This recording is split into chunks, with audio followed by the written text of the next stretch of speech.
And of course it was a terrible blow. That day was dreadful when she was killed. You know, I saw him the next day and there was just nothing to say, you know. I mean, his pain was obvious, but it was just a matter of saying, you know, I just said to him, I'm sorry about you, Mum, John, you know, and he just like shrugged and said, that's okay. There wasn't anything more to say. There was nothing more. It was something that just had to be allowed to go. Get to it, fishy lad. Privates don't prune themselves, you know. Oh, go on. Sit down for a bit.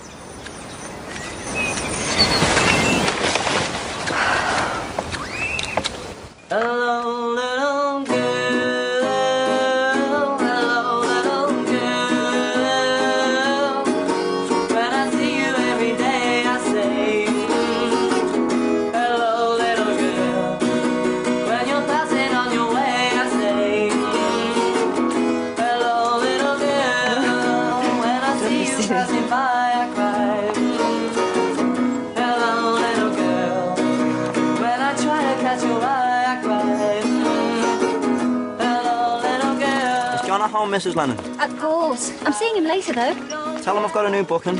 You know the Stanley Abattoir Social Club? Oh, not there. Why not? You'll get slaughtered.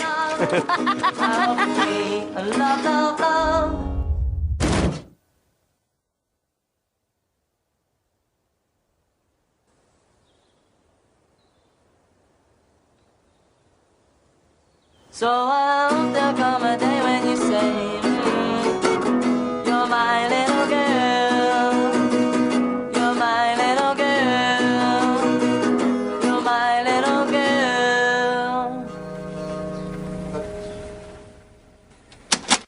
He was hitting the skids kind of thing at that time. It all came together. It was the worst time of his life, and you know, his mother getting killed was just like the thing that topped it.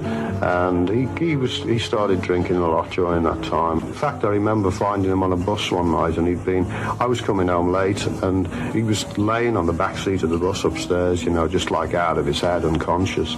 And he'd been on this bus for like 2 hours, you know, and backwards and forwards to the terminal, and backwards and forwards, and I just kind of carried him off the bus and carried him over to Mendips and got him up to bed and put him in. You know, it was a bad time for him, but you see, he never allowed anybody to see it. I never remember him complaining or moaning about anything in his life. He always fought. He always took it like a man, folks. You know what I mean, right? He was that type. He was strong. He wouldn't show any weakness if he could help it. But he came through with incredible strength, as he always did.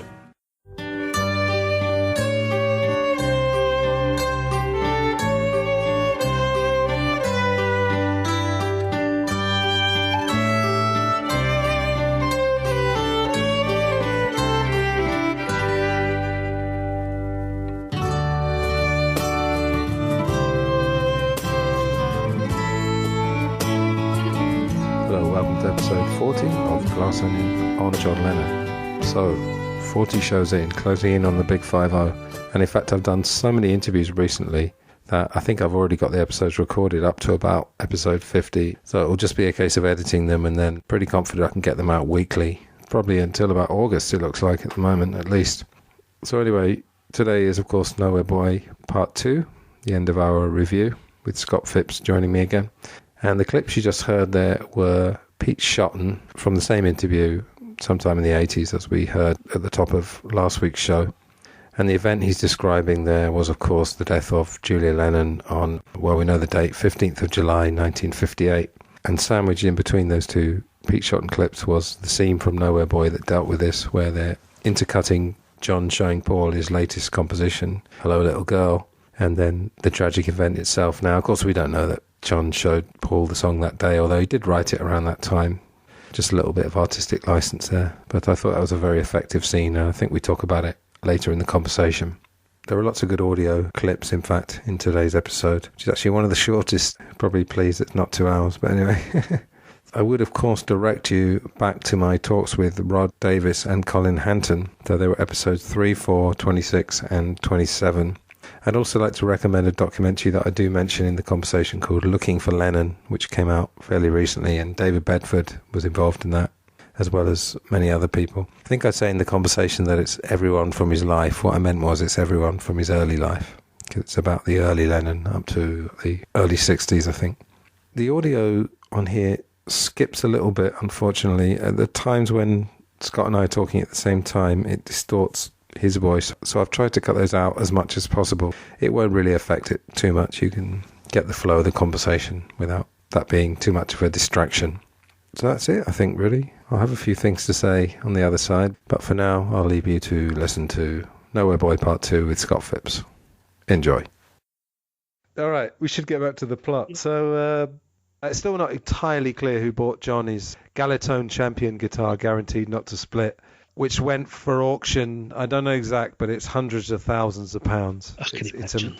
Paul, of course, has kept his original guitar. Paul's very into the memorabilia thing, which is... Yeah. Why wouldn't he be, you know? This is the thing that I sort of questioned watching this last night, and again, doing a little bit of digging this morning. I wondered what happened to that banjo after Julia died. That came into my head, Paul and the Hoffners, you know, that he's always been very protective and possessive over this. And nobody knows what happened to that banjo.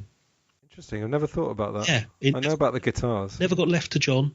I don't think anybody asked Dykins. He probably sold it. Who knows? But just in all the things I was looking at this morning, there's no record of it. You know, nobody knows whatever happened to it.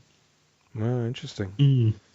I'm going to give you the floor now, Scott, because I want you to talk about the Wilton Village fate. So now we know, of course, it's 6th of July, 1957. Yes. The story is fairly well known now, but can you... Well, this is the thing. Can you take it from here? Yeah, it's one of the most documented parts of pre-Fab 4 history, because it is where Lennon meets McCartney. That's what it's always billed at, is the big meeting between the two. And for years, you know, we've seen in books, documentaries, the anthology, whatever, that famous photo of the boys, the quarrymen, on the back of the flatbed lorry, but it's not at the Woollerton Fete. I think it's another thing they did a few weeks before or a few weeks after. It depends which one. There's one that was a street party. That's the one I'm always thinking of, yeah. That was Rosebery Street. That's it. June. That was about 2-3 weeks before. Right.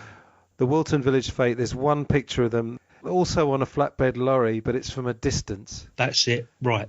Yeah. So we're all familiar with these photos, you know, quite grainy, a little bit faded now. And as I sort of touched on at the beginning here, it's great for people that know these stories, these great anecdotes. Previously, say on the anthology series, you get the voiceover by John Lennon saying, well, I met Paul, he turned up at the Woollerton Fete, and then they'll show this one particular black and white photo. To actually see that recreated in colour so accurately with the correct hair, the correct shirts they were all wearing, the instruments, they're all standing on the lorry in pretty much the right positions. And even when you read Julia Baird's account of that day, of what was going on at the fete, it's all there in the background, the hoopla, the dog display. Yeah, the tombola and all that kind of thing. She mentions all of that. And then she says, my mother, my sister and I were so excited and we kept trying to put John off, which was a shame because he was the only one that really seemed to be actually trying to play his instrument properly. And that's recorded in Julia Baird's autobiography. And for me, as a Beatles fan, to see that and actually somebody respectfully recreate it properly, it's one of the highlights for me. There's several highlights in this movie that we will mention. That's one that I wanted to say. But then, as you say, you then get this un-McCartney-like McCartney turn up. But that's how we always pictured it all these years. And you know that thing where people say to you, you know, if you could go back in time and go back to any gig, you know, you and me would say, yeah, we go to the Apple rooftop one. Or or the Cavern. Or something like that. How about going back to that one, mate? That would be fantastic, wouldn't it? Or something else. If I had a criticism, I think the Quarrymen in the film sound a bit too good. Oh, gotcha. I don't think it sounded as good as that. Definitely not the Wilton Fate, because he's still playing banjo chords and he was only playing 4 strings of his guitar. Yeah. I think maybe the photo that you're talking about, the most famous, where John's got the check shirt and he's looking into the camera, that wasn't actually on a truck, that was in a field. Right, okay. There's one that was recently discovered, taken by Rod Davis's father, earlier on the day of the Wilton Village Fete. I think visually he really captured that well. Yeah. And so Paul's in the audience and he's playing Maggie May, which obviously Julia had taught him earlier. So it's all great stuff. And then the meeting, of course. I mean, Rod and Colin, they joke. Rod and Colin both went home for their tea. Yeah. So they missed the meeting. But when Rod went to America and the Americans were asking him, so where were you when John met Paul? And Liverpool people, to generalise, they don't like anything that's too sort of hoity-toity or kind of played up too much. So Rod said, actually, I went for a piss just before Paul arrived, and then when I came back from the toilet, he'd gone. Because they're making fun of it. And, I'm guilty of this. You have to check yourself and think, it wasn't really an electric moment at the time. It was a couple of teenagers meeting. It's not... People weren't there going, oh, my God, you got to remember that as well. But in the film, I think this is done so well, and I'll tell you why. Because obviously we know Paul busts out his guitar and plays 25 Rock, yes. The Eddie Cochran. And when he's playing, John's got this brilliant look on his face, Aaron Johnson, and it's like, shit, this guy's quite good. Yeah. But he's 2 years younger than me. Something's not right. His pride's a little bit hurt, but he's listening to this, he's thinking, actually, this guy's really good. Maybe I'll have him in my band, That's it. And it's funny that when he stops playing, John says, how old are you? Because he's trying to find a way to put him down, That's my interpretation. Hey, John. Paul, meet him from school. Paul plays too. What, with himself? I do, all the time. It's good for the wrist muscles. I'm John. Paul. Want a beer? I'd love a tea. Is there any tea left, Pete? There's no tea left, John. No, didn't think so. So, did you watch us play? Yeah. And? Yeah, you all right? We're all right. You're all right. Ivan likes you and he's all right. How all right are you in one of those? Well, I'm all right. You got that batter front, haven't you, mate? Any requests? Yeah, that pink carnation is very dandy. Can I borrow it?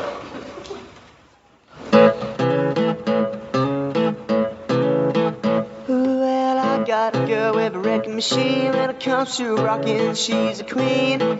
To dance on a Saturday night. All alone, I can hold her tight, but she lives on the 20th floor of town. The elevator's broken down, so I walk 1, 2, 5, 3, 5, 4, 5, 6, 7, fly 5 more. Upon the 12, I'm starting to drag. 15, the more I'm ready to sag. Man, I get to the top, and I'm too tired to rock.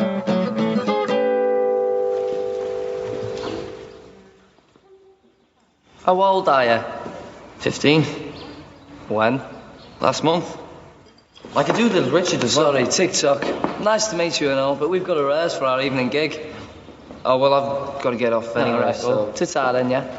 And that's what I think Aaron Johnson really pictured in John Lennon, is that he's a bit tough, but there's a heart there. There's always a heart. He's not just a sort of heartless bully or anything. Yeah. And he's not stupid either. He can see this guy's good, and in the end, let's have him in the band, because otherwise he'll go in someone else's band. Rather have him in my band than anybody else's. Yeah, and someone whispers that to him. But also, was there film. at this point that Paul reveals that his mother had died the year before? I mean, he definitely wouldn't have revealed it on that day. No, it's in the film at this point, doesn't he? I think. Yeah, they're in the porch, which is where they used to rehearse. Yes. Because it had a little bit of echo, and they used to play in the bathroom, about the bathroom Beatles and all that. One thing we didn't mention from the Walton Village Fete is that, of course, a recording surfaced, didn't it? It did. Which is just astonishing. Incredible. I don't know who recorded it, but to have the foresight. Well, it wasn't foresight because they didn't know what they were witnessing there. But yeah, absolutely incredible. Yeah, that was a fella called Bob Molyneux, actually. Okay. And he actually recorded, I think, maybe not the whole night, but as much as you could record on one of those. It was a reel-to-reel, wasn't it? Reel-to-reel, those really clunky recorders. And then he wiped a lot of it. Oh. So he obviously didn't think it was anything particularly amazing. Yeah. The story was that he found it in like his attic or his loft. Yeah, they always find things in the loft, don't they? But Rod Davis told me he actually had it all these years and was sort of hanging on to it. And again, made a few bob many years later. Yeah, he did, yeah. And it's not actually that bad. I mean, the backing is just like loads of noise. But John Lennon's voice is so unmistakable, really. Quite country-ish. Well, yeah, don't forget, big influence was also Buddy Holly as well at this time for him. So you're going to get that Southern USA interpretation of his singing, aren't you, I suppose? Yeah, absolutely.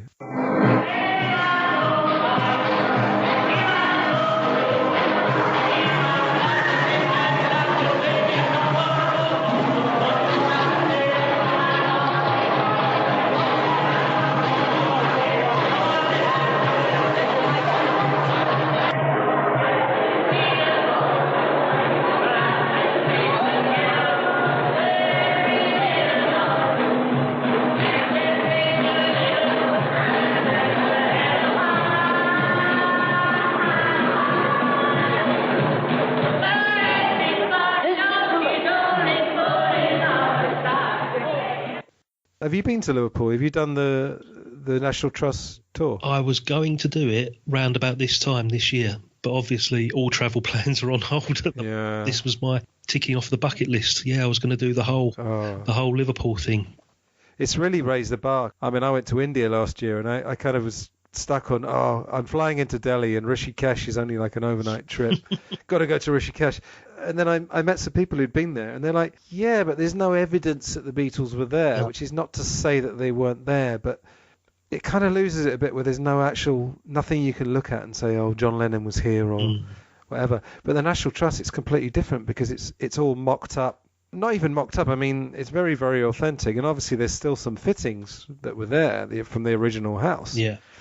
And it is quite magical to go into John Lennon's bedroom or Paul McCartney's bedroom and know that they heard Elvis for the first time and they sat there playing the chords. Yeah.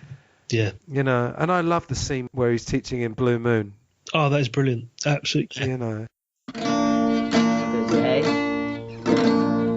It starts on D. I gotta say.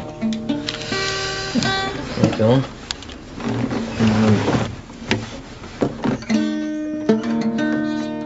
It's my Buddy Holly, look. Good. D. Right, yeah, D. So from D it goes to B minor. No, B minor. That's a banjo chord. So, B minor, it's... Yeah, and to G. And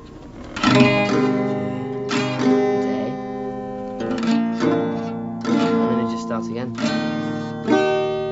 To the B minor.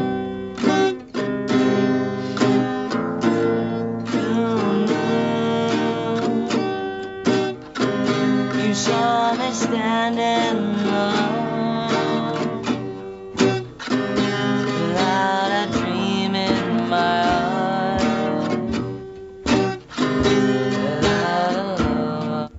I mean, I kind of got chills because, I mean, obviously I'm very emotionally invested in this story, you know, the real story. And I just kind of love that thing of John kind of, what's the word, suppressing his ego enough to let this young guy who doesn't really look very cool because he's wearing a white sports jacket and he's wearing a carnation. Do you remember? That's right. He takes the mickey out of that as well, yeah. Yeah, because he goes, do you want a beer? And he goes, can I have a tea? And John does this great bit of banter with Pete. He goes, is there any tea left, Pete? There's no tea left, John. Like that. I love the John and Pete as well. I thought they got that perfectly. Yeah.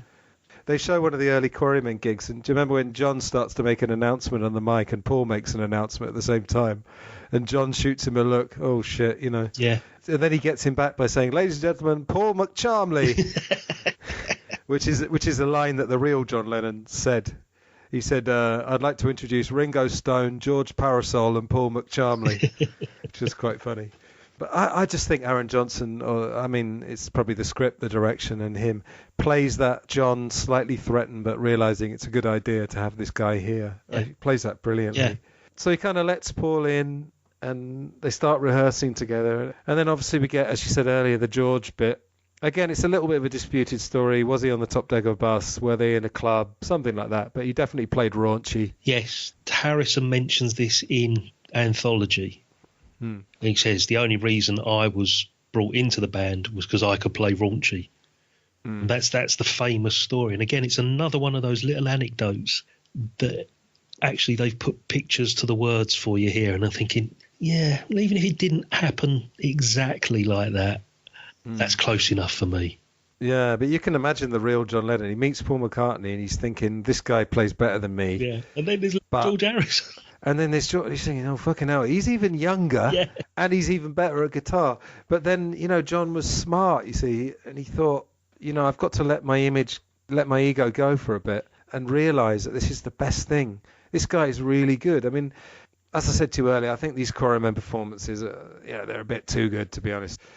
But George had some skill, and the fact that he could play solos, even if he played them badly, it was way ahead of John and Paul, you know? So this is George. He's a mate of mine. He should be in the group.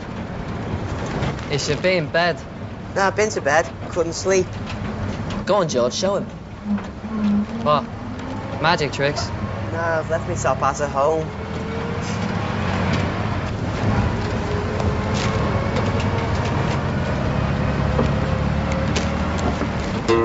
Where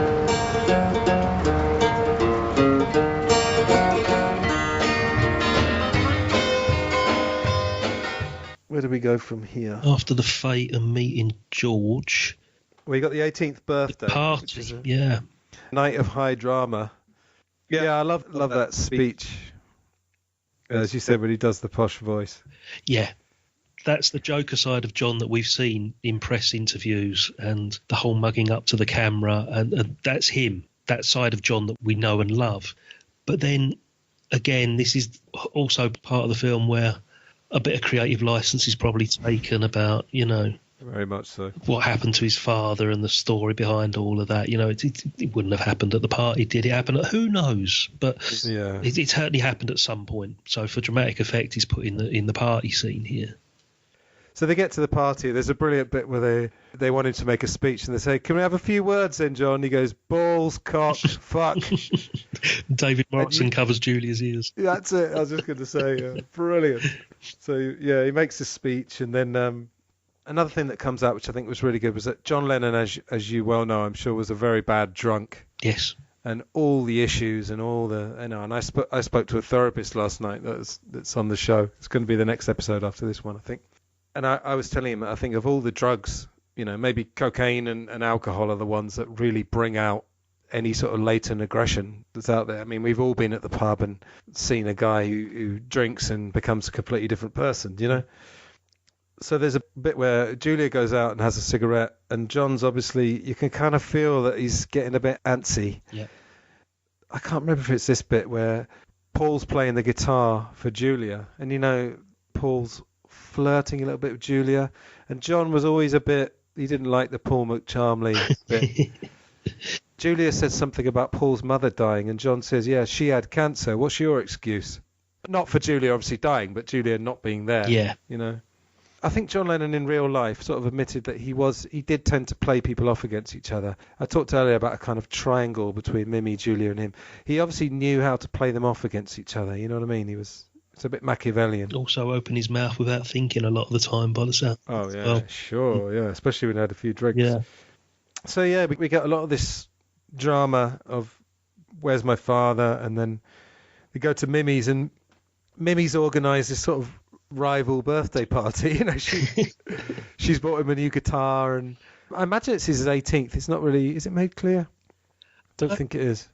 I've got nothing here as to when it was. No, I mean, if he met at the fete in 57, July 57, he'd only 17, so the October would be his 18th birthday. Yeah, but George joined in December 57. Yeah.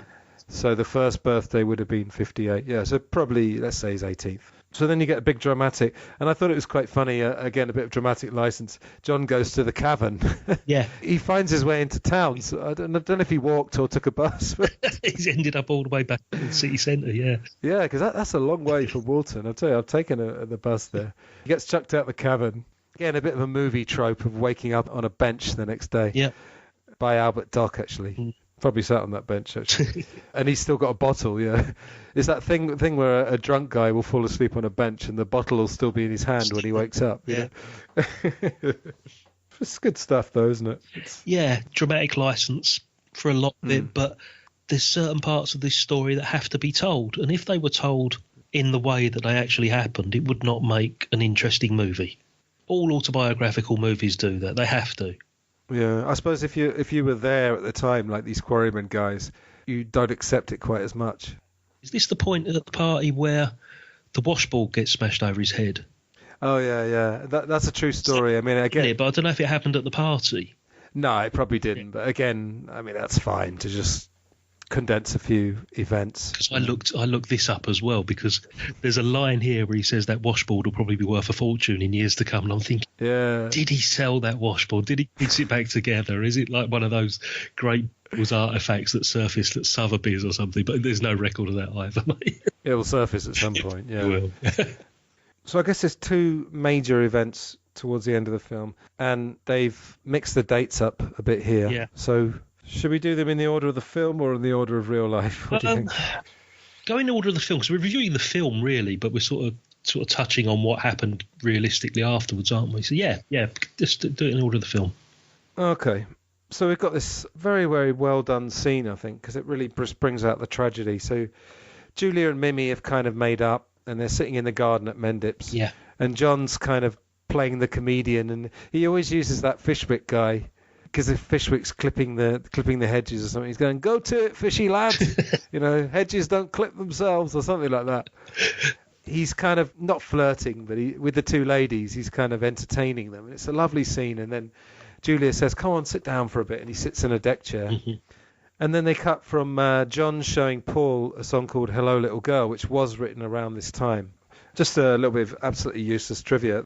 Another record that came out called "Hello Little Girl" in 1958, the year that John wrote it, and perhaps he was inspired.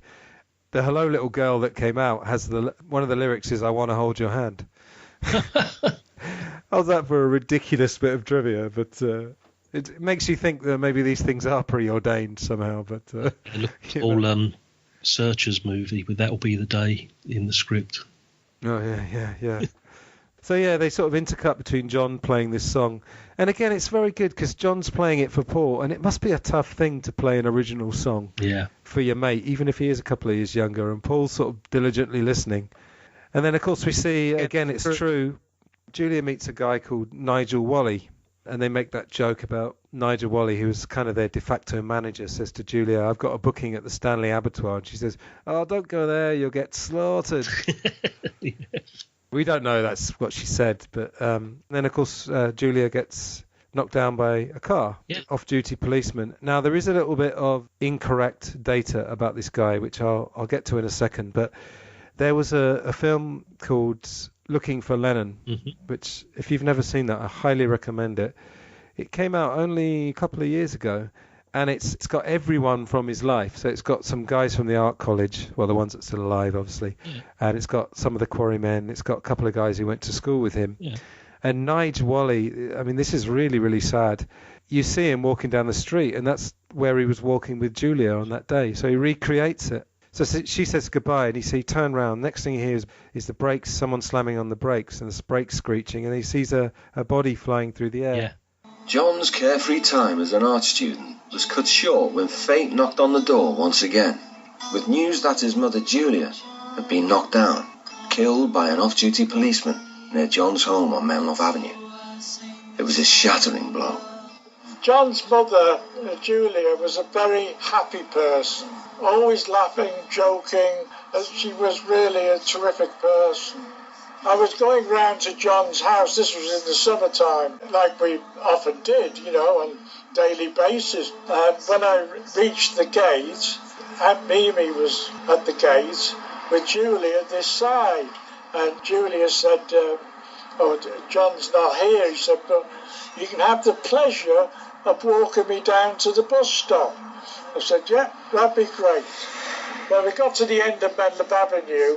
We said our goodbyes, and I peeled off to the right. She crossed over the first half, and at that point I heard a thump, and I just saw Julia flying through the air.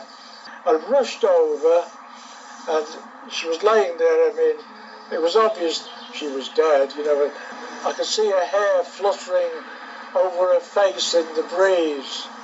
I was just devastated. Yeah, apparently she landed about 100 feet away from where she was struck. Oh my God, it's terrible. It's horrible, isn't it? And he ran back to get Mimi, and they waited for the ambulance. Mimi apparently was crying hysterically throughout the whole thing. Is that right? Yeah. There's another story. I don't know if it was Uncle George or Julia's death. And this is kind of dark, but I'll explain it in a second. In one of these occasions, John and his cousin Layla went up to their room and were actually laughing hysterically for like half an hour or something. Obviously it's a defense mechanism, of hysterical laughter. Yeah. They were basically laughing until the tears came, You laugh and laugh and laugh, and then you break down. It's a weird reaction, but it's natural in some way. The bit of history I wanted to clear up, he wasn't drunk.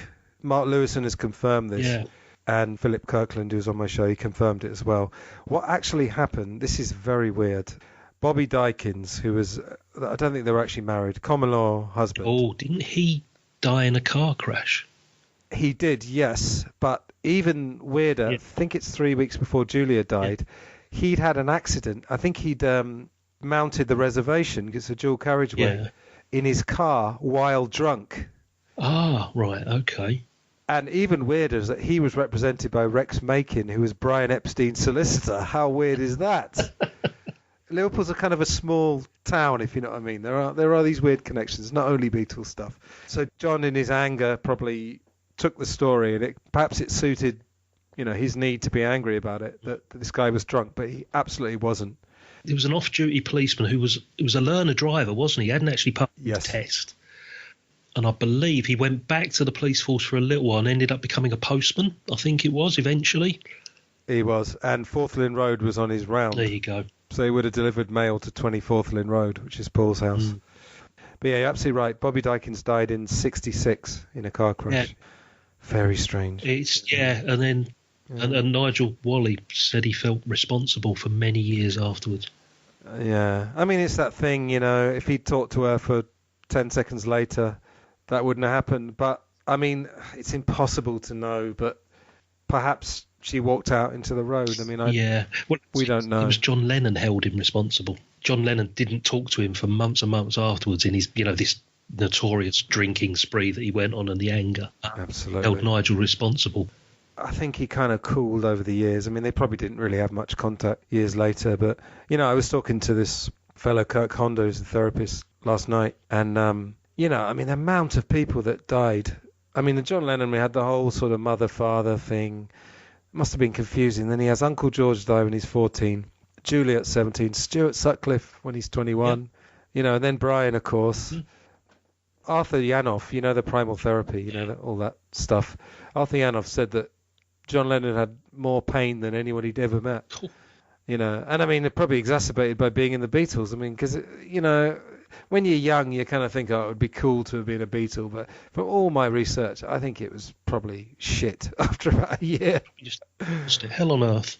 Obviously, there's great things about it. There's material benefits, there's carnal benefits. But, that kind of thing's going to wear off, eventually. Yeah. We've got the funeral, and then there's a lot of artistic license. He headbutts Pete Shot, and he punches Paul in the face, which I don't think that ever happened. Nor did he even, according to Paul, they never even really hugged. It just wasn't done, he didn't do that, No, not 17-year-old hard Liverpool lads. Yeah, exactly. Not going to happen. But the thing about, you see Paul, picking the banjo at the funeral, and John storms in and says, it's not a fucking rehearsal. Again, there's no evidence that happened, but it's quite a neat sort of fitting of this narrative where Paul's always being diligent and thinking, well, there's a banjo there, I should have a bit of practice, Comes across a bit heartless, of course, but it's a bit rough on Paul. But I guess the last scene really is, well, we could talk about the very end at the end, but the Percy Phillips recording. Yeah. So. This actually happened, let me have a look, it was 3 days, wasn't it, before... She died on the 15th of July because there was dispute over this, wasn't there? Because I'm just lifting this from a website I found. Okay. The blue plaque on the front wall of the house lists it taking place on the 14th, which was a Monday, but the logbook entry does not mention any skiffle group. Originally, it was recorded as 3 days after Julia died. There's records of it being the day before. Well, I can actually tell you, we know for sure. What's the actual official date now? 100% Saturday the 12th, which is 3 days before she died. Right. Yeah. Makes more sense than it being 3 days after. Yeah, well, that's what I mean, because in the film, they actually pay for it with money that Julia left. Oh, that's right. Yeah, she was saving up for him. He gets the envelope, doesn't he? Yeah. A bit of a movie trope. Yeah. Perhaps a little bit unnecessary. But tell you what I know, because when I went to see Colin Hanton... He knew it was a weekend because he was working. He knew it was a Saturday. And funnily enough, he remembered that he had to meet his girlfriend afterwards. And weirdly enough, when I went to see him in Liverpool, he's still married to that woman. Oh, wow. Okay. So she was in the kitchen while he was talking about it. It was quite surreal, yeah. Well, they've known each other more than 60 years. Fantastic. Yeah, amazing. But yeah, I can tell you that for sure. And David Bedford has a photo of the logbook where it just says Skiffle Group, but it's 100% Saturday the 12th of July. Yeah. Good to know. I've seen the outside of the house, Kensington, because it's got the wrong date on the plaque. Yeah. And it also originally had a picture of Ringo instead of Colin Hanton. And Colin Hanton managed to get the picture changed, but not the date. Oh, magic. And it was essentially in a 2 up and 2 down house. Yeah, because originally when I first reading all these things, probably in the Philip Norman book or one of the very first biographies I read, and they said it was the Phillips recording studio, and I'm always thinking, Phillips as in Phillips, the manufacturer of electronic goods, but it's not. It's Percy Phillips, isn't it, in his front room, basically. That's all it was, 17 shillings and threepence. And the plan wasn't it, that Paul had it for a week, John had it for a week, and they passed it round, and it got to the guy who was playing the piano that day. Yeah, John Duffler. Yeah, and he kept it for 23 years or something. Yeah, and sold it to Paul. Then had 50 copies made for close friends. And again, a bit like him with, keeping hold of those old guitars. And you can imagine it's gone back to the rightful owner, obviously. But, it was valued, I think Sotheby's were going to value it at £5,000 in 1981 or something when it originally was going to go up for sale. And Paul's solicitors got hold of the guy and sort of negotiated. And nobody knows to this day how much Paul McCartney paid for that. Yeah, well, quite a bit. £5,000, yeah. Yeah, a bit more. But one of the things that kind of struck me is that I read Colin Hanton's book before I talked to him, and the actual progress of the Quarrymen was quite amazing, because at this Village Fete, they're still playing banjo chords, and they were playing stuff like Cumberland Gap and Maggie May, and, the famous story of Come Go With Me, and all that. Within 6 months, Paul got George into the group, as we know. Yep. Paul was also responsible for this recording, because David Bedford told me that this was the only place to record in Liverpool. Billy Fury had recorded there previously. David Bedford said they wouldn't go to Manchester, perhaps because they couldn't afford it, but he said the rivalry was too strong. Yeah, I can imagine, yeah. Yeah. And Paul also wrote this song, even though John sings the lead, he actually only sung the lead because Paul wanted to practice the harmonies. They did That'll Be the Day, obviously Buddy Holly, and then the B-side, if you want to call it that, was In Spite of All the Danger. Great song. I love it. Yeah, it's pretty good, isn't it? Yeah. And Paul still plays it in the live sets that he does now, or he has done recently. All right, it's a very sanitised version of, well, not sanitised version of it, but a very polished version that we hear in this movie. Obviously nothing like the recording that's on, I think it's Anthology 1. It must be on the first Anthology. Yeah. But to hear like a cleaned up, souped up version of it, thinking, yeah, do you know what? That ain't a bad start to a songwriting career, just to be honest, is it? Yeah, and that's Aaron Johnson and the Nowhere Boys. Yeah. I'm not sure if the Paul and George actors are in that band. Probably not, I think. Perhaps they played, but they didn't sing. Yeah. But pretty good. And weirdly enough, the one that came out on Anthology 1, they edited it. The original song was 3 minutes. And in those days, no pop songs were 3 minutes. So even that was a bit groundbreaking. And this Percy Phillips guy, I think he offered to tape it, but they didn't have enough money. So all they could afford was an acetate. So they obviously had to do it live. Yeah. You couldn't do lots of takes and everything. And there was only going to be one copy. What happened? He recorded it onto tape, first of all. And they had about 15 shillings rather than the 17 shillings and threepence that they needed. So he held on to it for the weekend. Now, this makes sense, it being a Saturday. He held on to the tape until the weekend, until they came back with the full amount, and then he pressed the acetate. Ah, interesting. Yeah. Right. And what had actually happened was that they were actually running out of space as well. Not space in the room, even though it was a tiny room, so that could have been the case as well. But because the song was so long, Colin told me that in the last few seconds, the guy was doing the neck sign. Yeah. What do you call it? Yeah, cut the throat thing to say stop. And they just got to the end. So again, just a magic moment there. They just got to the end of the song just before the tape ran out. So, amazing that came out a few years later, and it's got all the sort of scratches at the beginning, and it's just fantastic. And again, a little bit of trivia. Elvis Presley in 1953 had gone to Sun Studios and recorded My Happiness. And I think it was That's When Your Heart Aches Begin, which the Quarrymen did. And the engineer was Sam Phillips. Was indeed a Phillips. Two Phillipses going on there. Oh, we're just tying this all together seamlessly, mate. Oh, we are, aren't we? It's almost as if we've recorded podcasts before. You never know. Some of us, between us, yeah. And then they kind of jump forward. The very last scene, we don't see Cynthia at all. We don't see Stu Sutcliffe at all. And suddenly John's off to Hamburg.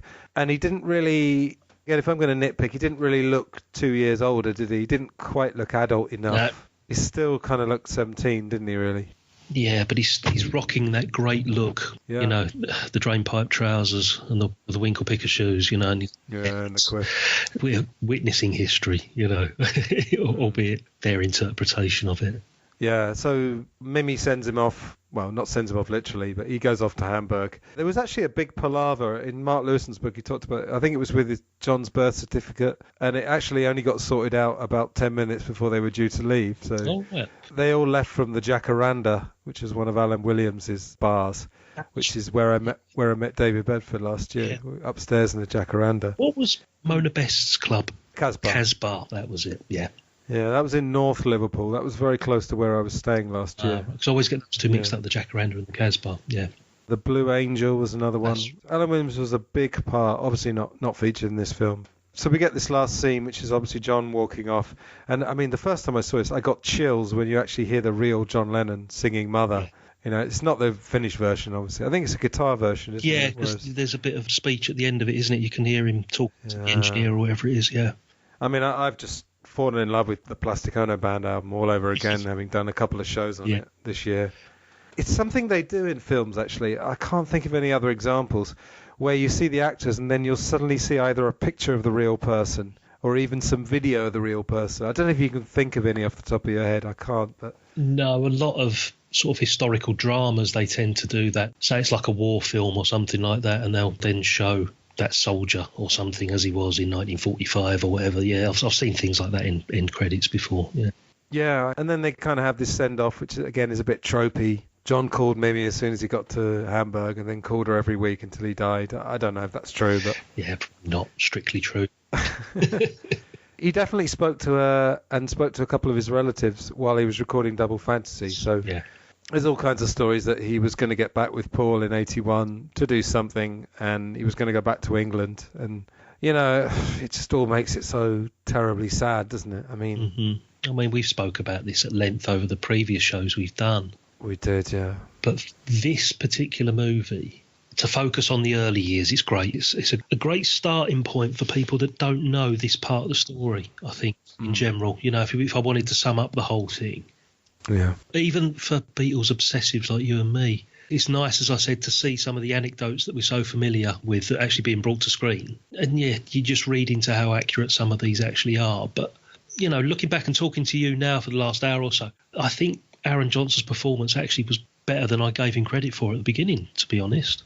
Yeah, I think, like I was saying earlier, when we did this John Lennon on film episode, we find John Lennon was so amazingly multifaceted, and his appearance changed all the time as well. You know, sometimes he was fat, sometimes he was thin, sometimes he was healthy, sometimes he looked drugged out. You know, that you really do need loads of actors. And Ed Chen, who was on episode 30 with me, had an idea, a really good idea actually, because I was saying I don't really need to see any more depictions of John and the Beatles. We've seen enough. And he thought of doing a series like The Crown, where you'd have different people playing them at different stages. And I've never seen The Crown, to be honest, but I like that idea, you know, because... Every 2 seasons they change the lead actor. Yeah. Exactly. Because they did that brilliantly with the Bob Dylan film, I'm Not There, which I absolutely loved. That was brilliant. Yeah, very clever. Yeah. So you had all kinds of people. You had Christian Bale, Kate Blanchett, Richard Gere. Yeah. It's the Kate Blanchett one that always gets me.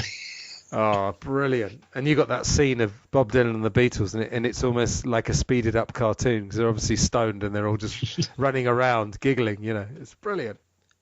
Okay, should we do final thoughts? So would you recommend this film?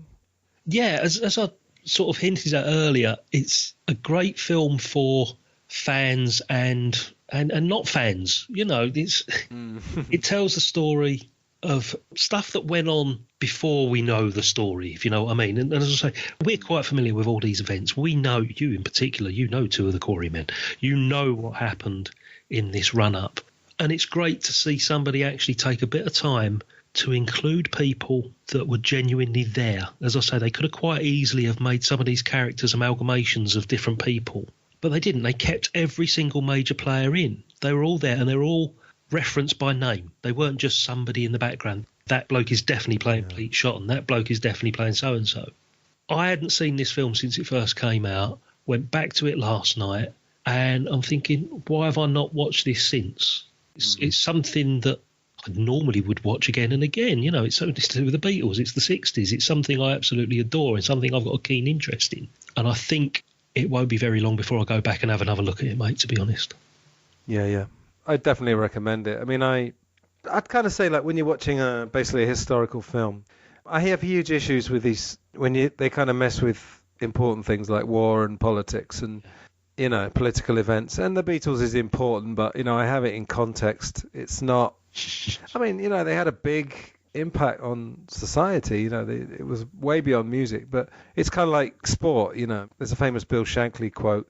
Some people say football's as important as life and death, and it's not true. It's more important. It's more important than that. That's yeah. But you know, you got to remember, it isn't really. To some people, it is. But yeah, I think context is important. But you know, I'd just say, thing that would bring this film down slightly is just a little bit too many liberties, perhaps towards the end. I mean, like we said earlier, that touch of like him paying for the record with the money from the I don't know, I just think it was a bit unnecessary. Like you and me, though, that's the thing, mate. People that know the true events and the facts, as I say, for somebody that's genuinely interested, that does know too much, I think it's a perfectly serviceable interpretation of the events. We said at the beginning, we could nitpick every single inch of this movie if we wanted to. But sometimes I think, you know, films are designed to entertain. That's what they're there for, mate. So just sit back and let it wash over you sometimes, and just enjoy it, and just enjoy a visualisation of the Walton Village Fete, of Raunchy on top of the bus, of the Phillips recording sessions, stuff that we'd heard about, stuff that had gone down in legend, but we were not privy to be part of. Yeah, it's good advice. I shouldn't stress about it, like I do with Lolita as well. No, we even said on the Lolita episode, didn't we? You know, there's two ways to watch a film: purely for entertainment and to see if it's accurate. And you know, the cinematography is really good and all that kind of thing. And it's a good film. Yeah, you know from my movie review podcast that we're not film critics. I'm not Barry Norman or, you know, Pauline Kael or anybody like that. And my attitude is, when we sit and review a movie, it's just mates getting together and having a chat about it. You know. It's not to pick too many holes in it. It's just to get your general ideas and, you know, your impression of the film. And, yeah, this film, as I say, perfectly serviceable interpretation, mate. Yeah, I mean, in fairness, I limit myself to one sleepless night every time I watch a film that's not accurate. Only one.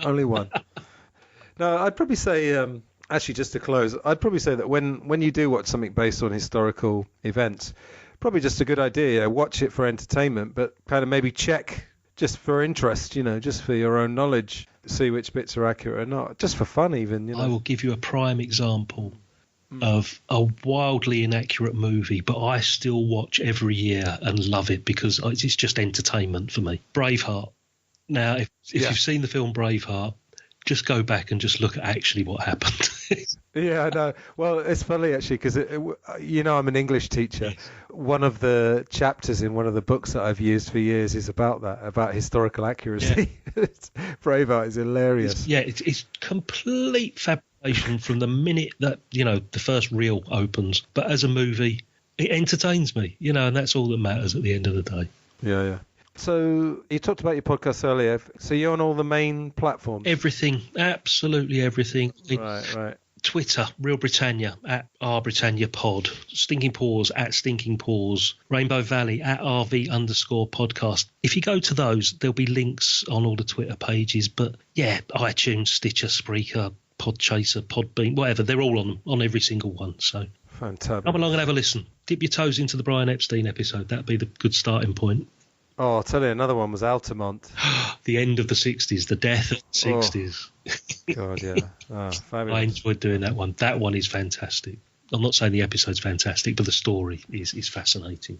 No, they are brilliant. And the one I mean, it might be difficult to recommend this in April, but your Stinky Paws on It's a Wonderful Life, which I've talked about before. That one I did a bit like a Rainbow Valley episode. It was just me, documentary, but it also works pretty much as a commentary on the movie as well. It's almost the running length of the movie. It's very, very tight. You know, my favourite movie, my favourite actor. I had to do it at some point. Yeah, and you had these lovely piano versions of Christmas carols going in the background. I don't know where I found those. Right. Probably get sued for copyright reasons, but yes, I did. Yeah. I had a 30 seconds of Desert Island Discs at the end of my last episode. I'd done such a heavy episode, I wanted to lighten the mood a bit. By the Lagoon, that's called. And by Eric. Oh, is that what it's called? Yeah. Oh, brilliant. Yeah, I'll recommend that again in 8 months then, if I'm still going. Please do. Okay, Scott, it's been fantastic as always. Oh, it's been my pleasure, mate. Always enjoy appearing on the show. I'm sure this will be another two-parter, because I feel like we've been talking a while. But I think it was worth it, because we've served a dual purpose here of talking about the film, but we've also talked about the real events, so... Yeah, if it was a strict movie review, I think we'd have been really critical about interpretation of things like that. But because we know the background and the true story, it's a good balance. Yeah. All right, so thanks a lot. I'll see you tomorrow morning for Rope. Yeah, looking forward to it, mate. Yeah, on... is that Real Britannia or Stinking Paws? That would be on Stinking Paws. Oh, obviously, it's not British, apart from the director, so yeah. I'm sure I'll have you back on the programme sometime in the future. So, yeah, thanks a lot. Thanks, and all the best. Cheers, take care. Bye. So there we go, episode 40 in the bag. Just to say, Scott's podcast again, The Stinking Paws, Real Britannia, and Rainbow Valley. And we mentioned Altamont there just at the end of the conversation. That's part of the Rainbow Valley podcast, the one that I first discovered Scott. But I'd recommend all three of those, especially the ones I've appeared in. In fact, as you're listening to this, the episode we did about Raging Bull, which is my joint top favourite film, is coming out. I think that'll actually be this weekend. That depends when you're listening to this, of course. If you're listening to this in 100 years, that won't mean a lot. Although the episode might still be online. I've had this conversation so many times. If we haven't blown each other up by then, our podcast episodes might still be out there many, many years from now. Who knows? Anyways, the next show of this podcast is going to be a talk with Dr. Kirk Honda of the Psychology in Seattle podcast, another podcast I've been listening to for a long time. I wanted some focus to be on psychology on my podcast from the very beginning, so this was one of the very first ideas I had. It's Kirk Honda and his co-host Umberto, and you can wait till the episode to hear Umberto pronounce his surname properly, rather than me trying that. He's from Colombia. So that'll be the next one. I hope you enjoyed the review of Nowhere Boy. I watched it a few days before we recorded this episode. It was last month, I guess. Maybe quite sad in a funny way, because when I was about 15... I had a friend, Emlyn, and he and I started a musical partnership, and there was some Beatles in there, although he wasn't a huge Beatles fan, but I did a few of those, and then we started doing originals. They didn't actually have any words, I think, in the beginning, instrumentals, because he was already a pretty amazing piano player, even at that age, and we had a little combo going, as they say, and then he moved away, and that was quite sad, a bit like, I don't know, Paul moving away, Nowhere Boy.